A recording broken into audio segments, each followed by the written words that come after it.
Kain tayo. Masarap ang ulam ko, mga inahan. Super duper masarap ang ulam natin.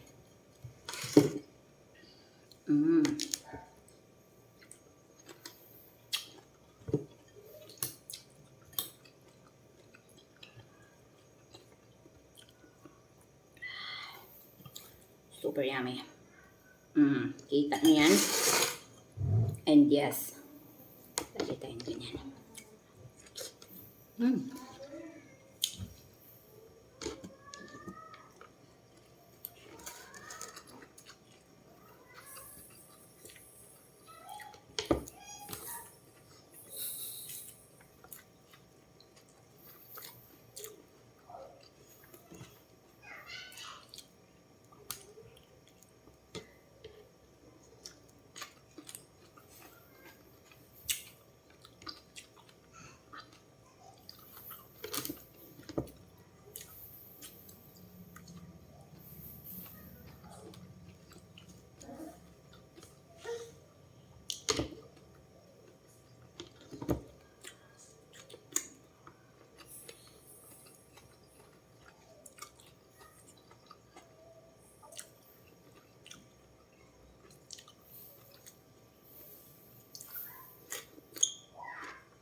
Hello mga inahan, pagkatapos nga namin galing sa tindahan mga inahan, iyaya ko nga yung aking kaibigan para pumunta dito sa bahay at ipagluto ko ng kalderetang manok.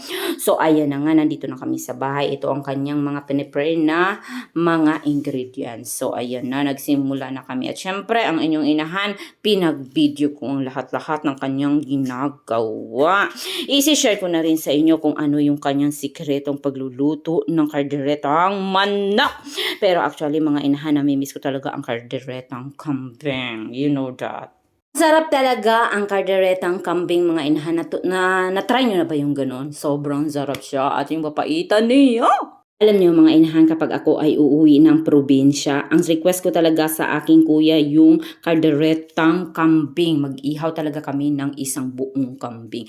At namimiss ko talaga yung papaitan, mga inahan. Pero sa panahon ngayon, mga inahan, medyo hindi na ako kakain ng mga ganun kasi bawal na sa ating rayuma. Nirarayuma kasi ang inyong inahan. Kapag ka talaga may mga dinadaramdam ka ng mga inahan, bawal ka na sa mga matatabang pagkain. So ayun na nga mga inahan, nagsimula nang maggisa ang aking kaibigan. Tingnan nyo naman ang kanyang mga ginagawa. Ayan, ginisa lang muna niya ang mga sibuyas at bawang at inantay itong mag-aroma at nilagay ang mga chicken. At pagkatapos niyan, inukay-ukay niya at pagkatapos ng inukay-ukay at tinakpan na muna ito within 5 minutes. At pagkatapos ng 5 minutes, nilagyan niya ng patis at pamyenta. At inukay ulit, nilagyan ng Knorr cubes para mas lalong lumasa. At pagkatapos, tinakpan niya ito ng saglitan at nilagyan niya ng ketchup at tomato paste para daw mas masarap. At ihalo-halo lang natin ito mga inahan hanggang sa mag-mix ang ketchup natin doon sa chicken para mas lalong sumarap. Takpan ito hanggang sa medyo matuyo siya at pagkatapos niyan, ilagay na natin ang ating mga patatas at carrots. At syempre, lagyan natin ng tubig. 1 cup of water lang muna ang ating ilalagay mga inahan. Yes, lagyan natin ng asin at sugar. Tansya-tansya lang muna ang panahon ngayon mga inahan. Yes, ganyan yung mga sekreto ng mga magagaling sa magluto. Wala na talaga yung sinasabi nilang measuring cup. Yes, ilagay natin ating bell pepper at green peas. At syempre, lagyan natin ito ng cheese para mas lalong sumarap. At hindi dyan nagtatapos, ilagyan pa rin natin ito ng cream, Nestle cream. Diba? Nauna yung cream at Nestle cream. Syempre, tansya-tansya ang ginagawa natin. Lagyan natin ulit ng pamyenta. Lagyan mo lang yan mga inahan ng pamyente ayon doon sa iyong panlasa. Ganun lang yun. Hindi ko sinasabing lagyan mo ng lagyan ha. Lagyan mo lang doon sa gusto mo kung ano yung gusto mo. Ganun. At syempre mga inahan, kumain na nga ang inyong inahan. Hindi ko na pinakita sa inyo kung paano kumain. At ayan na nga, nakakuha na ako ng isa. At syempre dahil diet ang inyong inahan, isa lang ang kinain. O ayan, lumaki tuloy yung mata ng inahan ninyo dahil sobrang sarap. Konti lang ang kain ng inahan ngayon mga inahan dahil on diet tayo. At syempre, tapos na. Bye! Talagang nabudol na naman ako. Nabudol na naman ako. Tingnan niya, nabudol na naman. Nabudol naman ang yung inahan. Kita niya, nakita niya. Ilagay natin ang gunting dyan. Ilagay natin ang gunting dyan. Tingnan natin yan. Tingnan natin ha. Unang item. Tingnan niyo. Oh, itim na bag. Itim na bag yan. Itim na bag, kita nyo mga anak ko. Nasabi ko. Talaga naman ang ganda. Tapos, pati ng isa. Dahil ayaw ko ng isa, dinoble ko yan ng dalawa. Kita nyo? Kita nyo? Kita nyo? Pag pupunta kayo sa mall, ganyan ang gagawin nyo. Ganyan ang gagawin nyo. Tapos, may isa pa. Kita nyo? Siyempre, may mga make-up kit kayo dyan. May mga make-up kit kayo dyan. Siyempre, i-ganyan nyo. Malagayin na ka ng make-up nyo. Tapos, ilagay nyo dyan. Ilagay nyo dyan. Ilagay nyo dyan. Sinasabi ko, ilagay nyo dyan. Tapos, ayan na nga. Sinasabi ko sa inyo. Mayroon tayong pamedyas. Pamedyas. Kita nyo dyan. Kita nyo, ang ganda ng medyas. Ang ganda ng medyas.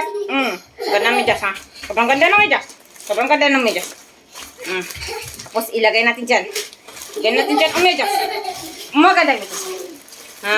Sabi ko, ano naman ito? Anong laman ito? Sinasabi ko. So kita nyo.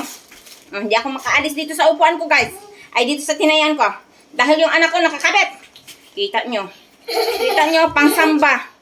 Pangsamba na. Siyempre, cellphone dyan. Cellphone dyan. Cellphone. Lagay mo dyan cellphone. Tapos, lagay mo dyan. Pera. Offering, pera. Tapos, ano pa ilagay natin dito? Pwede ilagay mo dito ang jowa mo. Magkasya dito ang jowa mo. Yan, ganon. Siyempre, ganyan mo. Siyempre. O. O, diba? May ganyan kayo na bag. Pupunta kayo ng palengke sa mga anak nyo. Hindi ba? For the go ang inyong inahan, diba? Ilagay natin dito ang ating mga gatas. Kapag ikaw ay isang inahan, lagay mo yung gatas.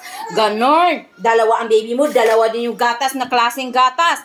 At ilagay mo ang mahiwagang tumbler. Tumbler yan mga inahan. At syempre, hindi isa ang ilalagay mo. Dalawa yan. Tapos, kapag inahan ka, hindi mo makalimutan ang extra t-shirt at damit ng inyong inaanak. At syempre, Pampers! At syempre, alam nyo na yan. Tayo mga inahan, kailangan natin lipstick, foundation, para hindi kalat-kalat ang ating buhay. O, ilagay na yan dyan. O, syempre, makalakay tayo dyan. At pamedyas tayo dyan. At syempre, para kompleto ang buhay ng isang inahan, tumbler. Kita nyo yan. Sasara mo ganyan. O, for the go ang inyong inahan.